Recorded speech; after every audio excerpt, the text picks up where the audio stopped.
USA Today's salary database came out for head coaches, college football head coach salaries, all 100, I believe 20 of them that are at Division I schools that aren't private schools. So the private schools, their salaries aren't out. They don't have to put those out. So number one is obviously Nick Saban at $11,407,000 with a maximum bonus of $1.1 million. Dabo Swinney is number two, $10,884,775. Kirby Smart's number three, $10,705,600. All of those make sense. All three have won multiple national titles. They're the only three that have won multiple national titles in college football. Ryan Day's number four at $10,271,250, the most underachieving coach given his salary and what he walked into. Mel Tucker is at number five with $10,015,350. Obviously, Mel Tucker has recently been fired for cause. I believe Michigan State is trying to avoid paying that buyout. I don't know if they will, though, so we're going to have to see how that goes. Brian Kelly is number six at $9,975,000.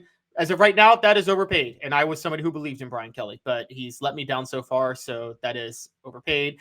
Number seven, we just talked about him, Jimbo Fisher at $9,150,000. Just so you guys know, Jimbo Fisher's buyout is $77 million. Right, Kirby Smart's is now $92,625,000. So Kirby Smart has a higher buyout. However, Kirby Smart has earned it, and Jimbo Fisher has the second highest buyout. Rounding out the top 10, number 8 is Mark Stoops at Kentucky, $9,013,600, $51 million buyout. I'm going to be honest with you guys. I actually believe Mark Stoops' number should be higher. I think Mark Stoops does at Kentucky is one of the most impossible things possible. And then at number 9, tied for number 9 on salary, to be fair, are Josh Heupel and Lane Kiffin, both at $9 million. Now, the difference is the maximum bonus, Josh Heupel's is $1.7 million, Lane Kiffin's is $2.6 million, but the school buyout, Josh Heupel's is $46,500,000. So Josh Heupel, number 9, Lane Kiffin, number 10. The question becomes, does Josh Heupel deserve to be a top 10 paid coach? Now, before you guys sit there and say, obviously, because of what he did in 2022, there are coaches on this list that are below him that I'm going to name who have accomplished more than him to this point. Now, I'm not going to debate with Lane Kiffin, but James Franklin at Penn State's at 11, $8.5 million. Whatever you think about him, he has won a Big Ten title and coached in the Rose Bowl. Jim Harbaugh at Michigan is at 12, $8,254,600. Has won 2 Big Ten titles, gone to 2 college football playoffs. Heupel still hasn't won a Power 5 conference title, nor has he coached in the playoff. Luke Fickell at Wisconsin, $7.6 million. Luke Fickell has won a Group of 5 conference championship. Actually, the same one that Josh Heupel won, the American. They both have won the American. However, Luke Fickell got Cincinnati into the playoff. Josh Heupel didn't, although to be fair, they both had undefeated regular seasons. So at a Power 5 level, you could say Josh Heupel's accomplished more. Mike Gundy at Oklahoma State, $7.6 million. Mike Gundy has won the Big 12, was a fluke Friday night loss in 2011 away from coaching in the national title game. So, does Josh Heupel to this point deserve more than a James Franklin, Jim Harbaugh, or Mike Gundy, or even Luke Fickell? I'm going to say Luke Fickell, yes. But James Franklin, Jim Harbaugh, Mike Gundy. Should any of those coaches be making more than Josh Heupel? I'm going to say Jim Harbaugh and James Franklin should. Based on the school they're at, which is a power institution, the fact that they have a conference championship, and the fact that Jim Harbaugh has gone to multiple college football playoffs. At the very least, Jim Harbaugh should be ahead of Josh Heupel. He should. As of right now, Jim Harbaugh should. That doesn't mean Josh Heupel. If you ask me who I'd take as a head coach tomorrow, I would take Josh Heupel, but I think Jim Harbaugh has proven more. I think Jim Harbaugh should be paid higher. Now, at the same time, there are people Josh Heupel should be higher paid than. One of those is Ryan Day. Ryan Day inherited a program from Urban Meyer and hasn't taken it to any level. I know he's gone to multiple college football playoffs and he won the Big Ten a couple of times, but he shouldn't be number 4 on this list. He's actually underachieved given where Ohio State was before he took over. Brian Kelly, I can't, if you're paying him based on what he did at Notre Dame, I kind of understand it. And so because of that, that's where Brian Kelly and Jimbo Fisher are a little bit hazy, because you're paying them based on what they did at previous schools. That's how you lured them to your schools in the first place. Jimbo Fisher has a national title. Brian Kelly took Notre Dame to the national title game. And I don't care what you guys think about Notre Dame as a blue blood football program. Notre Dame is not a national title contending football program. It's not. It's not 1989. It's impossible nowadays to have that level of success at Notre Dame. There are too many other variables. So I could make the argument that Brian Kelly and Jimbo Fisher both deserve to be ahead of Heupel, but I could also make it the argument that Heupel deserves to be ahead of Kelly and Fisher. Mark Stoops, I told you Mark Stoops maybe should be the highest paid coach in college football right now. Winning it, like there's what you can do at a place and what you're doing. And Mark Stoops has gone way above what is possible at a place. The same might actually be true of Dabo Swinney, because he's gone above what I thought was possible at Clemson. Nick Saban to at Alabama, just because I thought any dynasty like that was impossible to a certain degree. But Josh Heupel at 9. Does he belong at 9? That's the question. There's a few people that are bringing some good points up. I'm going to start with you, Travis. Every one of them are way overpaid. Gotta say I disagree. I know that's the concept that people say all the time. These coaches are overpaid. They're public employees, whatever. But I can just tell you right now, Nick Saban is worth every penny, and he's brought in way more than he's getting paid. I say the same thing with professional athletes. You may not like the money they're making, they're generating way more. So if you believe in markets and you believe in capitalism, Michael Jordan was worth every penny he was making in the 90s in the NBA. Michael Jordan was underpaid in the 90s when he was playing until his last 2 years. LeBron James, I wouldn't say LeBron is underpaid because he wasn't stuck on a $4 million contract the way Michael was in the mid-90s. But he's worth every penny he's getting. He's absolutely worth every penny he's getting and what he does for the NBA. So I say the same with these coaches. Now, some of them are overpaid because they're not delivering. You could say that with Jimbo Fisher, but that doesn't mean just on a general sense they're overpaid. Great question here from Rocky Top Tom, which is, would Stoops have a title if he was at a different school, even just half a step up on the football tier like Ole Miss instead of Kentucky? That's a great question. I don't know if he could have it at Ole Miss. Ole Miss is a harder place to win at than people realize. Lane Kiffin wants out of there. I love Oxford. Oxford's an amazing place, but it's a hard place to win for a few reasons. I know they had some history in the 60s. I'm just going to say this, and I know this from the inner workings of the school and the history. When the SEC integrated in the late 1960s, 1970s, Ole Miss had a bit of a notorious hostility to it. I'll just say that. And that's hurt the school's reputation for 30 to 40 years and made it really, really, really hard to recruit at Ole Miss high-profile athletes on a national scale.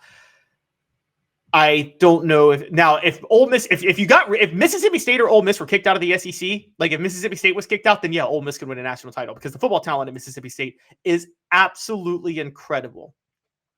Now, and I do think Mark Stoops would actually have Ole Miss as a top 10 program, top 5 program year in and year out. Okay, right up time you bring A&M. Yes, if Mark Stoops is at Texas A&M, I think Mark Stoops has a national title by now. If they hired Mark Stoops instead of Jimbo Fisher in 2018, Mark Stoops would have had a national title by now, easily. A&M, Florida State, quite a few places, by the way. I think Mark Stoops would have won a national title at. I think he's an incredible coach. He's a great defensive coach, and he also has always been able to evolve offensively, and he hires the right coordinators. I think Mark Stoops is one of the greatest coaches out there. So it's just that simple. Vols Time says you should be paid more if you coach in the SEC. There's something to that. And also, G. Smith, 4-year sample size to make a fair assessment. Okay. All right. I could go with that too. And as Elias says, for people who says coaches are overpaid, Tennessee fans were screaming in the 2010s, pay a coach the money. I mean, pay a coach and the money will come. Yes, one of Tennessee's problems was they were cheap when they were hiring coaches. They also had a very, very, very, very, very poor businessman who was their top booster in Jimmy Haslam, who, as we found out later, his company was $4 billion in debt. So maybe he didn't have the money to pay coaches the way Tennessee thought he did. And maybe that was the issue. But yes, Travis says if Kentucky played in the ACC, Stoops would play for a title almost every year. Now, that's a thing to say because people bring that up with Clemson. But look, Clemson recruits better than Kentucky. It's in a better location for recruiting. And also when you go to Kentucky, you're going to be second fiddle to basketball. That doesn't help with recruits.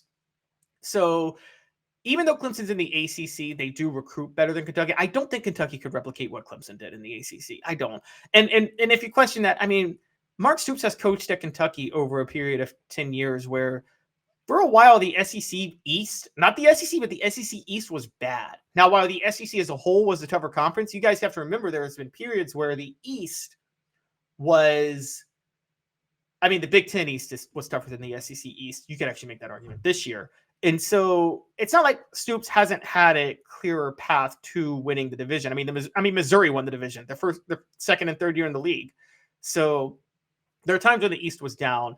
I just don't think it's possible to do what you want to do at Kentucky. But I get y'all's points. And so you're right. And Elias is right. Kentucky is right there with Arkansas for one of the worst states in the SEC for talent.